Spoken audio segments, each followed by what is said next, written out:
Live right here on this Monday on the early line on SportsGrid. It is DRS. I am Ben Stevens. A thank you to the coach, JY James Young. By the way, Bracket Central coverage all across the SportsGrid network continues for the entirety of this 3-week run in the Madness. JY and myself will be live at noon Eastern time on Thursday for the start of the round of 64. When are you first in studio for BC coverage? I will be here Friday night for the culmination of day number 2, a perfect day to wind down the first 2 days, watch it live, and also flip it over to Saturday, which you know the games get even better at that point. So, we're in. Going to be incredible in the round of 32. Of course, here on the early line, each and every day, we will talk the bracket. We will make sense of the madness. We will preview matchups, everything you can anticipate. And everybody here at the SportsGrid Network is going to play a big part in our Bracket Central coverage over the next 20-plus days. It is going to be incredible stuff. And that includes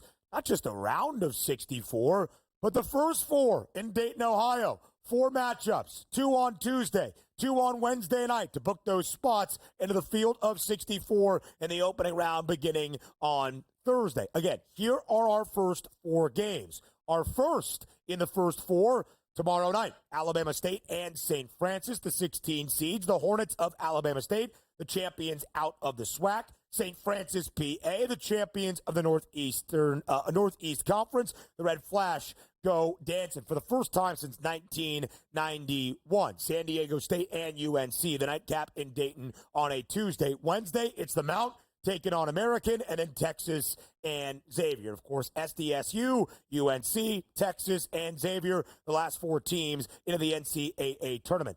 DRS, let's start with that first of our first 4 play-in games. Alabama State, champions of the SWAC, and St. Francis, PA. The Red Flash of St. Francis, a losing record, 16-17. They will be just the 20th ever team in the history of the tourney since the field expanded in 1985 to make it to the big dance with a sub-500 mark. But they pulled off a huge upset in the NEC tournament title game against, at the time, the hottest team in the country in Central Connecticut, expected to keep this game close against Alabama State. Yeah, you take a look, and automatically, what are you seeing? 142.5 here at FanDuel drops to 139.5. You're taking a look at people saying, all right, different time of year, different place that you're playing, quick turnaround in schedules against a non-common opponent for yourself, which makes it tough. But how about this? Line opened up at 3.5. It still sits at 3.5 today. And for me, it's that time of the season where it's take the points and pray, which means you have like component versus like component out here in a coin flip type game.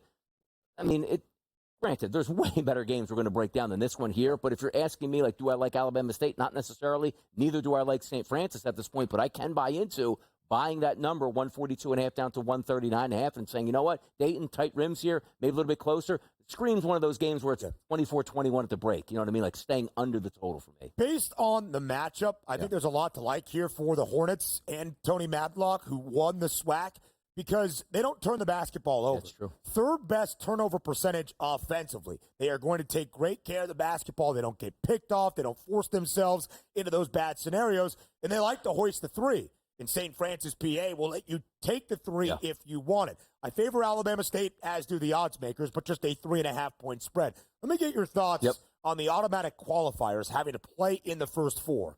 I've gone back and forth from this. I think they should get the full benefit of being in the big dance. They have earned the right by winning a conference tournament, the regalia, the experience of making sure they get to the round of 64.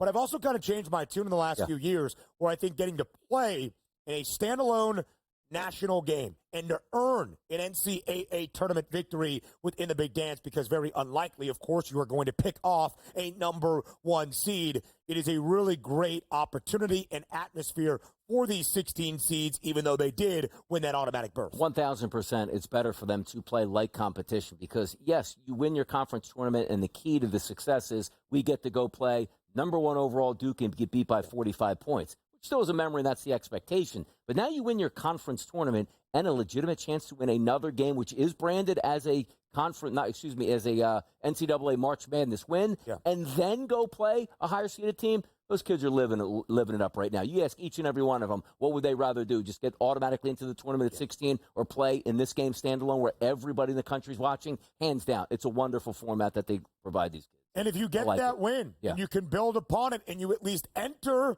the opening round with a little bit of confidence. Yep. The winner of this first 4 game in Dayton will be the 16th seed officially in the South region.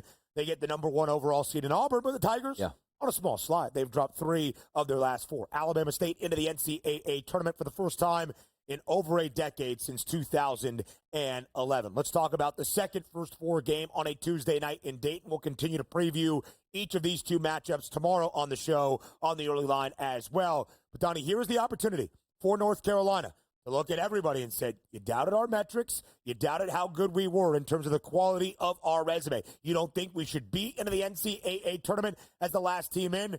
Here's the chance to prove them wrong and to start some March momentum. UNC, 3.5-point favorite in their opening round matchup, in the first 4, I should say, against San Diego State. How do you break down this game between the Tar Heels and the Aztecs? Yeah, obviously we know the calling card for San Diego State for years has been their defense, and that certainly stands out at this point. But understand this line opened up for North Carolina as a favorite at minus 3.5 points. Still sits right now at FanDuel at minus 3.5 points. However, other outlets, Ben, have moved to minus 4.5, so some of that money coming in on Carolina, and I technically agree with it. But a similar calling card to these games in Dayton, Ben, 144.5 New Jersey, we posted here as a FanDuel price, now down to 142.5, and I expect those lines might even go lower than that point because I just don't see a running match between North Carolina and San Diego State. But having said that, the more talented team is North Carolina. Let me see where this line ends up because I thought 3.5 in that range was a fair price. You start talking 4.5 and 5 points, I'm automatically going to San Diego State because understand this. Yes, Carolina is talented,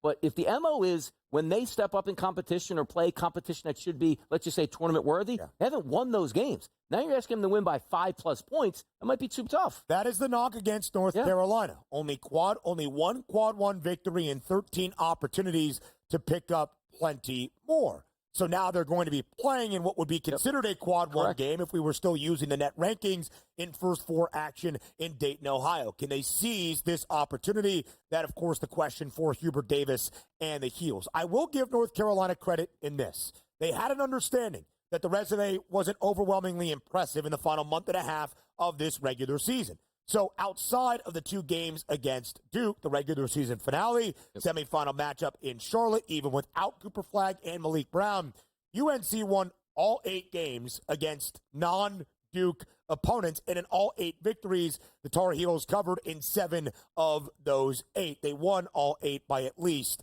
6 points. This UNC team has been very stout in the games they've been expected to win, and they are expected to win this one as a 3.5-point favorite. But I think you could argue San Diego State, outside of the Blue Devils, the best competition they are going to see. Again, the calling card for SDSU under Brian Dutcher has been the same. Slow, tempo, really stout defensively. Difficult to score on DRS around the rim, and it's why you've seen that total drop a couple of points, as you mentioned. Absolutely. And also, let's go back to a day previous, which was yesterday's Selection Sunday. You know what the tournament, the committee I thought a disservice, though? We were all watching for Carolina to make it and to make it not in. The fact that they put them side by side and just popped them up on the screen. Like, oh, wait, well, there's Carolina next. And they moved right on to the next game was really interesting, I thought, because you thought that would have been a contentious point where everybody stopped. Was like, wait a second. Is that them on that line right there? They're next to another team. Yep. Popped them right in there. But, hey, Carolina's got the chip on the shoulder. There's something to be said about that. The final team into the NCAA tournament, that is North Carolina. And regardless of who wins in the first 4, DRS, the first year of the first 4 was 2011. Every year we have had the first 4 in the NCAA tournament, with the exception of 2019, a team that was victorious in Dayton also won at least one round of 64 game as well. We've even seen some teams like the first year for VCU in 2011, like 2021 for UCLA, an 11 seed be victorious in Dayton and make it all the way to the Final Four, from the first 4 to the Final Four, as you start to build that momentum.